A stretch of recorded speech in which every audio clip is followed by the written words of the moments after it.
Comedian, director, and advocate John Stewart has a new show on Apple TV focused on topical issues, each one of which represents some problem our society faces. It's called The Problem with John Stewart. The most recent episode concerned racism, and on YouTube, there's a 16-minute segment in which Stewart provides his characteristically blistering commentary on the fact that following the murder of George Floyd 2 years ago, white people said they were ready to listen. Yes, apparently, Stewart said, this racial issue that so divides America could have just been solved if only black people would have said something. The problem is that what was said after the murder of George Floyd wasn't being said for the first time. Rather, what was said had already been said over and over again. Viola Davis at the Emmys in 2015. Sister Soldier talking to Larry King and Bill Clinton in 1992. Chris Rock repeatedly. Angela Davis, James Baldwin, Frederick Douglass. We have been told over and over and over again by black people that this country has never resolved the original sins of slavery and segregation, Stewart notes. But the response to that is always, we had a black president. How, if Oprah Winfrey and LeBron James are successful, can America be racist? Just as the murder of George Floyd didn't mean that our society suddenly has a problem with racism, neither does all of the talk about the proposed eighth principle mean that Unitarian Universalists are suddenly trying to do something about racism. Consider this book, The Arc of the Universe is Long, published in 2009. It's 650 pages on Unitarian Universalist anti-racism efforts just since 1992. Though the first few chapters set the stage for that by summarizing what had already happened, beginning with the pride of so many UUs joining Dr. King in Selma, the tragedy of the murder of the Reverend James Reeb, and the disaster of the white backlash to black empowerment in the 1960s. Though the book pins the start of modern UU anti-racism to a resolution on racial and cultural diversity presented on behalf of the UU Women's Federation at the UUA's 1992 General Assembly in Calgary, it was arguably setting the stage for the 1997 resolution toward an anti-racist Unitarian Universalist association that we read a little while ago. That resolution, which was, remember, passed unanimously but for one vote, launched what became known as Our Journey Toward Wholeness, the spiritual work of becoming an anti-racist, anti-oppressive, and multicultural faith. And that resolution, I want to point out, in case you haven't done the math, was passed 25 years ago.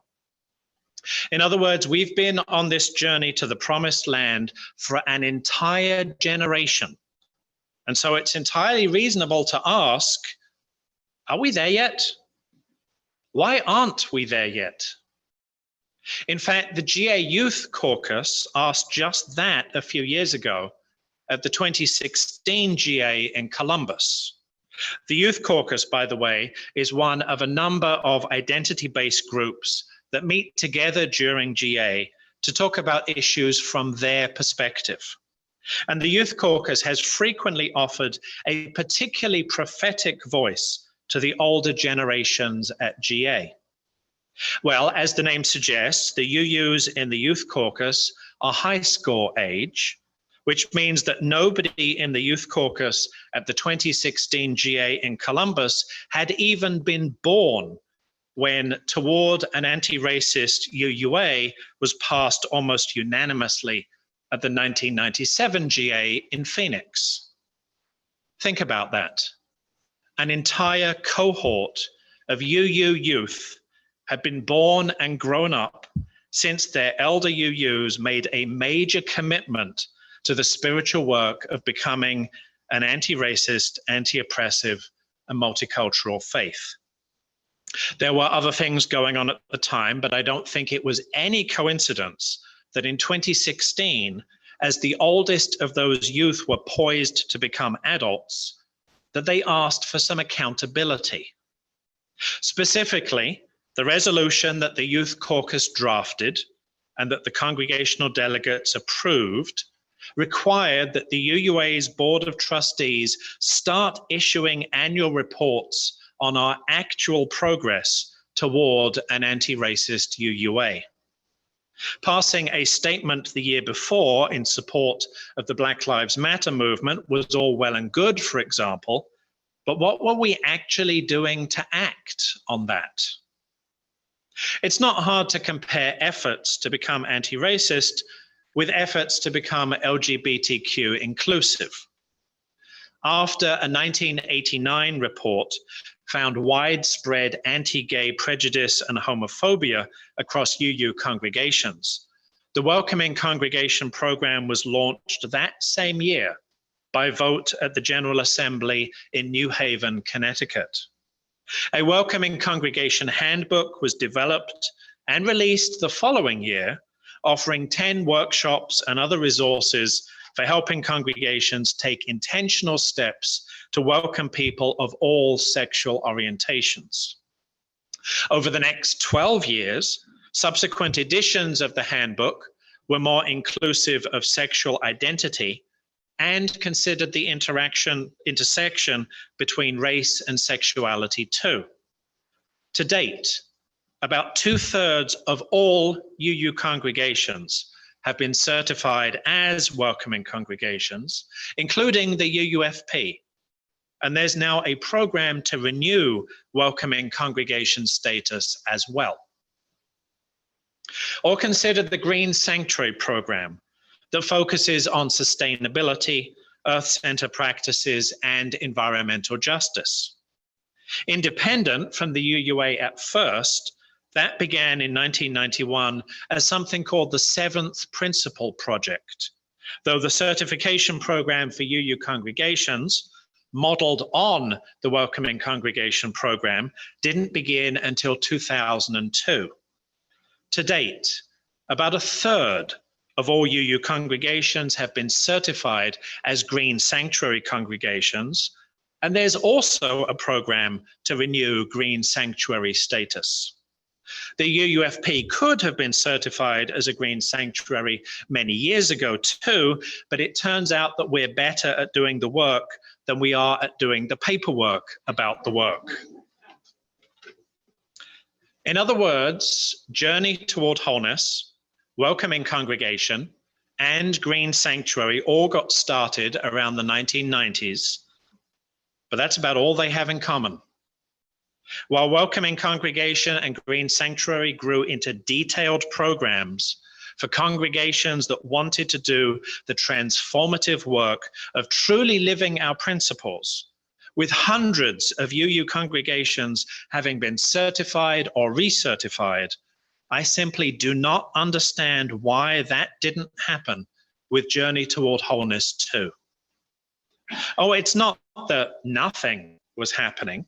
In 2002, for instance, the Journey Toward Wholeness Transformation Committee reported a substantial number of milestones and accomplishments over the previous 20 years. But then, when that same report says that there were, by that time, 2.5 times as many congregations that had completed the entire Welcoming Congregation program as there were congregations that had held a single Creating a Jubilee World Anti-Racism workshop, well, it's hard not to feel that we really weren't making a whole lot of progress toward an anti-racist UUA. I think this is why a rapidly growing number of congregations are adopting the proposed 8th principle.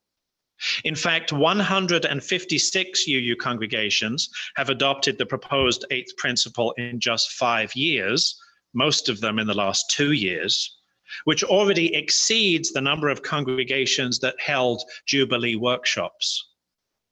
Clearly, there's a hunger in these and other congregations to make a commitment to anti-racism, a commitment that neither the Journey Toward Wholeness Transformation Committee nor any other UUA program has ever offered. Let me clear up a couple of things.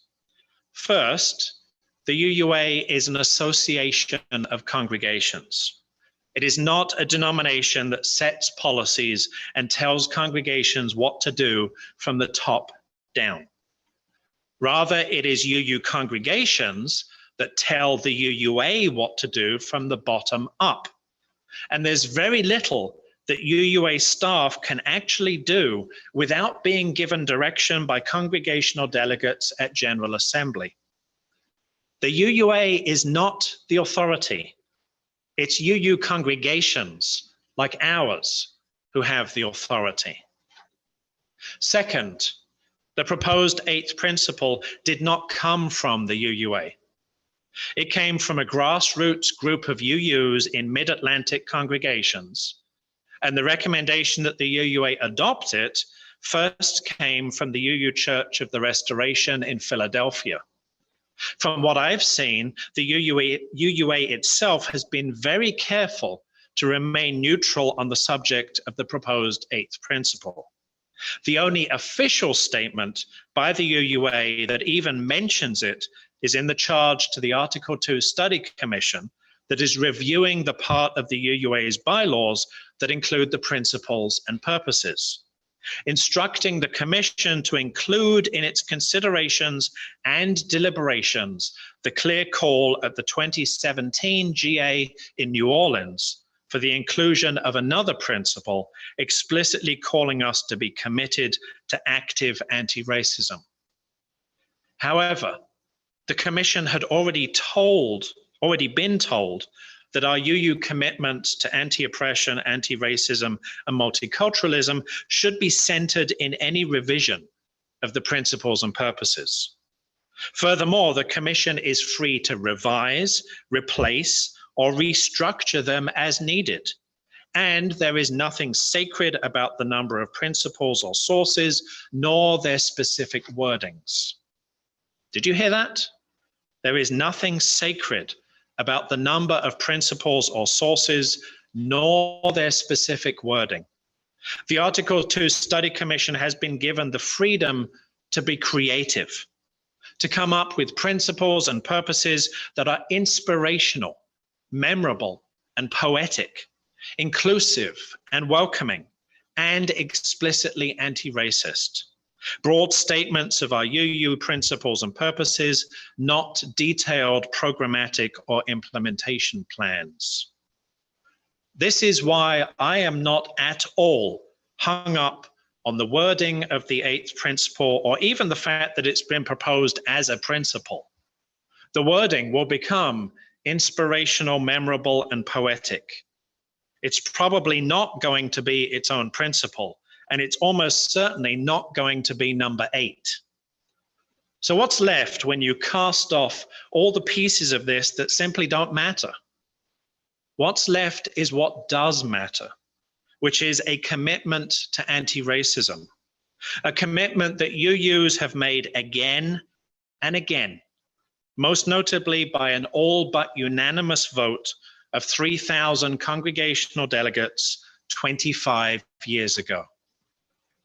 Of course, just like being LGBT inclusive doesn't end with certification as a welcoming congregation, and just like lifting up sustainability, earth-centered practices, and environmental justice doesn't finish with recognition as a green sanctuary, the spiritual work of becoming an anti-racist, anti-oppressive, and multicultural congregation isn't done when we vote to adopt the proposed 8th principle.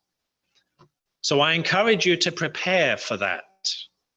If reading this book, all 650 pages of it, seems like a lot, there's a brand new offering from the UU Institute, which is a fabulous collection of online trainings and workshops on many different aspects of growing as a UU.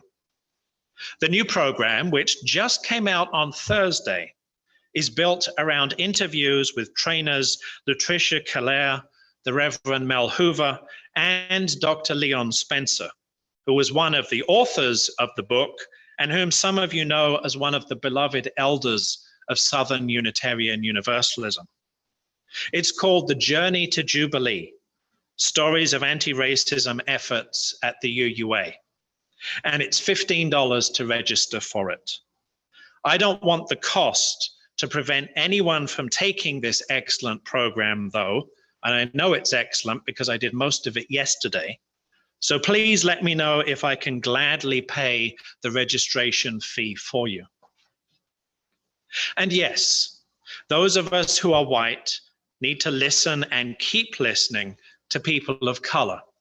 So I'm going to conclude with these words of my colleague, the Reverend Marta Valentine, as printed on page 548 of The Arc of the Universe is Long.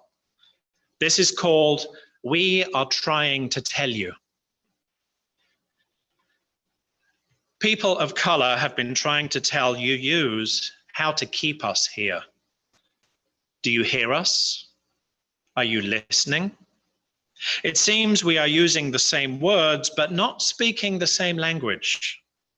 We are telling you that your desire to create a multicultural community is fabulous, but it requires that you make room for us in your head, in your heart, in the room at the table. It requires that you be willing to grow, to transform. It requires that you be willing to share a meal with me of what I like to eat, because I eat your food all the time. Better yet, it requires that you invite me to your house for dinner.